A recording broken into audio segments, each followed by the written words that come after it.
Okay, welcome back to Cooking with MrDan. Today we're going to make a recipe that I haven't really made much as of late, but it comes back from late 70s, early 80s. It was called a Zesty beef turnover. And a few times that I made it after that, I kept adding ingredients to it, but very simple. And it's a change on your regular hamburger kind of deal. You can go good with anything. Macaroni and cheese, french fries, whatever you want to have. So we'll get right to it. We'll show you the ingredients and start cooking.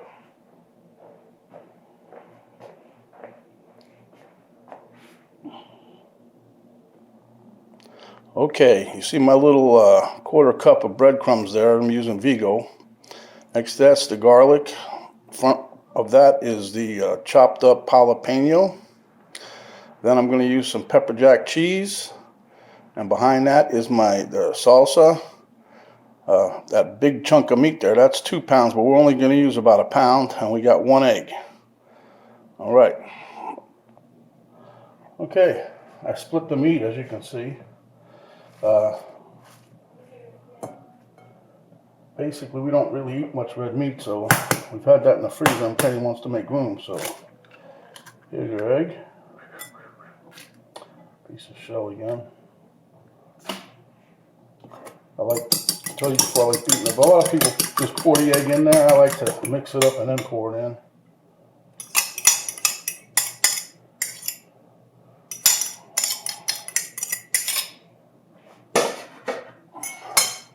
Then we're going to add maybe just 1 tablespoon of that turnover sauce, salsa sauce. We'll add in breadcrumbs, and then we're going to add in my favorite tablespoon of garlic, coming at you hot and pretty. Oh, look out.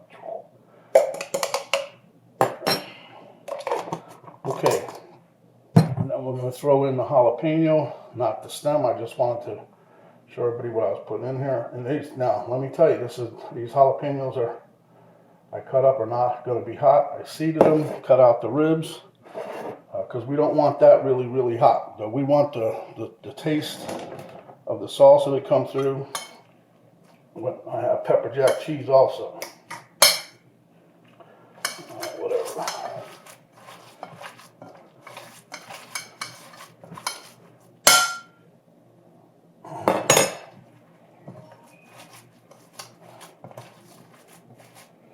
Anyway, you just mix and mix and mix. That's what we're doing now.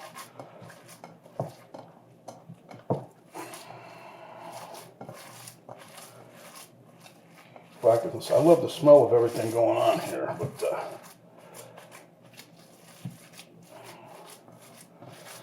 okay, we'll be back in a minute after I get up my paper.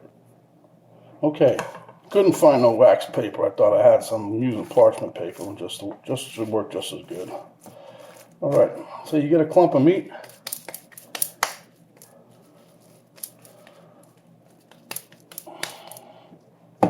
Get some of the more of that garlic that's laying there.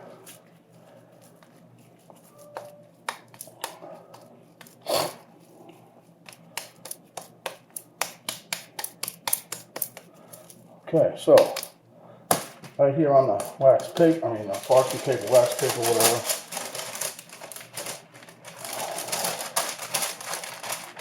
And I push down. I take the rolling pin. I'm trying to get this even so when it folds in half, when it's folded, it doesn't break. And you want to get it between 1/4 and 1/2.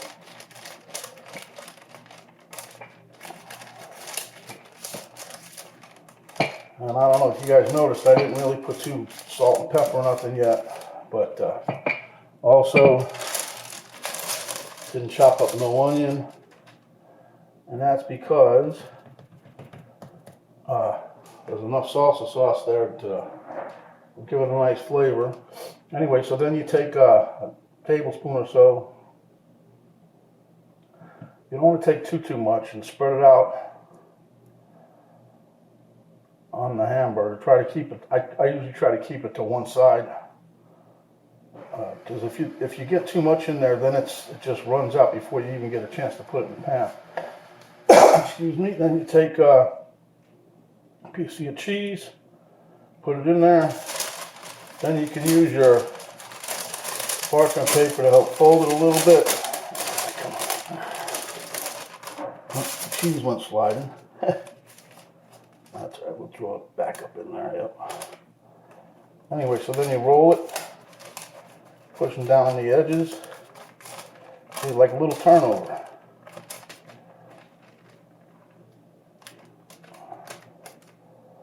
And you just keep pushing down on the edges just to make sure they're kind of sealed up as best they can be. Because you're trying to keep that cheese and stuff inside. Most of the time it does get away. And that's why I had friends of mine when I was younger making these silly things. They used to take my extra cheese and put it on top as soon as we took it out of the frying pan. Because they like the cheese. And then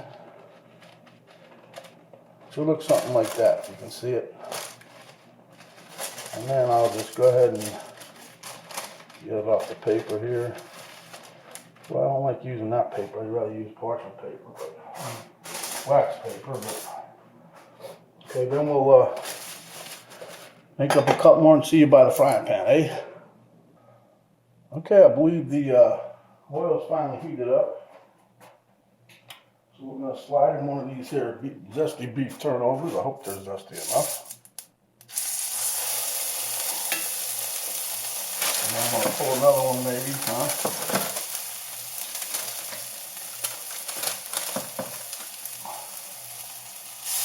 Remember that sizzle? Sizzle sells. That's what they always say. I don't know if it sells, but I like it. At least I know it's hot enough. Anyway, this pan I'm using again, cast iron. This is a pan that my wife picked up at a garage sale. As you maybe can see, it's not totally seasoned. I mean, where it's really black. I mean, I've popped it, cleaned it, put a couple of rounds of seasoning on it. But it's almost like that grayish color, like when they first come out of the iron plates, iron factory, whatever you call it. I should know what it is. Oh yeah, it's called a foundry. It just hit me because I thought of Eddie and his stepbrother Dave. They used to work in a foundry, and that's where they make cast iron and that. I don't know if those guys did what they did there, but sorry, Eddie, I don't remember what you said. Oh God. But anyway, again, I got this. My stove is on 2. And as you can see, it's just cooking. I'm just trying to keep everything from, I don't want nothing to split where it's, the cheese and the juice starts running out. That's the hard part. Many years ago, I think we rushed through it sometimes. We used to slap the thing together and then we'd have the cheese and the sauce all in the pan and nothing in the burger. And I kept trying it. Finally, I got it to where I used to make it like when I flattened the ground beef out. So take a small little ladle and ladle it like a pizza and just circle it round and round and round so it didn't get too heaped up in one spot. Then I used to break the cheese in little pieces, but anyway, that was then. This is now. So I'm hoping, it looks so far like everything's working. See this one here, I got a little rectangular shape going. This one I got a half a moon. I got a long rectangular shape one there and another half moon. So generally out of a pound, because I make them about a $1/4 pound a piece. You get 4 of them, of course. 4/4 equals a whole, or $1. But yeah, these things years ago we used to love, because it changed up from eating a hamburger or or whatever. So you had a little change, and they taste different. They taste good. Then I started adding things like extra jalapeno. Because some of the salsa we got didn't have no jalapeno. Now when Penny and I make our own salsa, we put jalapeno in it. But I was told by the powers that be, she said to me, and I quote, those jalapenos are going to start turning if we don't start using them. So I'm down to 2. I got 2 left out of like a dozen. I've been throwing them in everything so they don't go bad. She was gonna make some stuffed peppers, which one time we might do that, or she'll probably tell me how to do it and I'll do it and show you how to do it, because they do come out pretty good. Everybody likes them. It's a party favorite. But, all right, let me let you go for a minute, and when these turn over, I'll show you what they look like. Get it, turn over. Okay, as you can see, I flipped them just now, and they're nice and golden brown on one side so far. Not losing too much of the cheese, a little bit here and there, but not too bad. I'll be taking these here off in a minute or so. And then I'll cook up the other two. And then we'll call it a cooking day, huh? But like I said, this is all back from, geez, back in the late 70s, early 80s when we used to do this. All kinds of neat little quick recipes.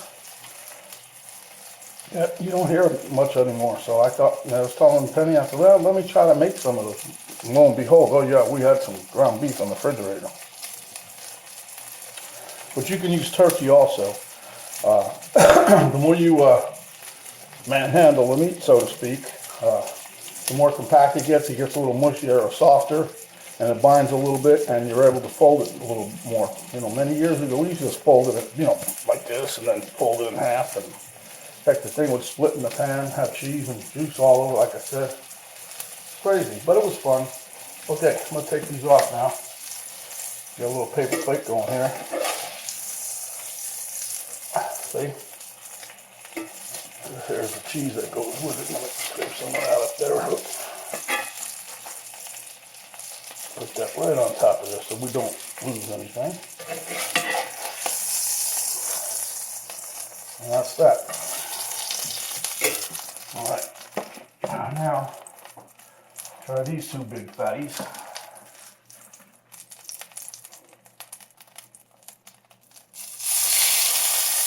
Trying to see the best way to put it on there, but like they always say, aim it away from you. Sometimes it's hard to do. This one here we'll just put on like this here. And we're all set with that. Alright.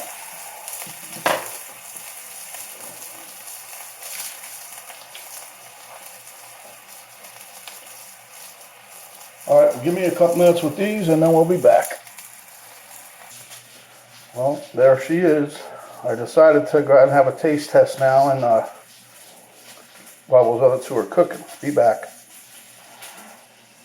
Okay, so we're at the taste test table again. And my little trusty companion Domino here wants a bite, but she ain't getting one. But anyway, here goes.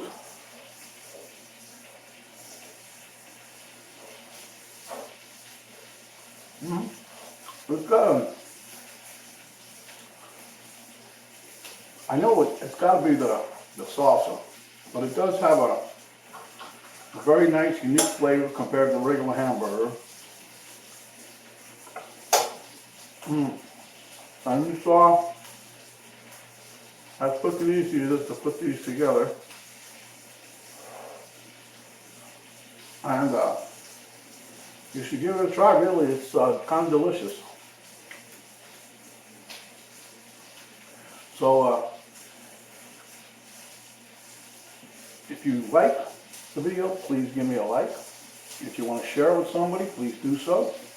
If you haven't yet subscribed, please do that. And hit the notification bell if you want to see nice more recipes like this. But another day in paradise with the coronavirus.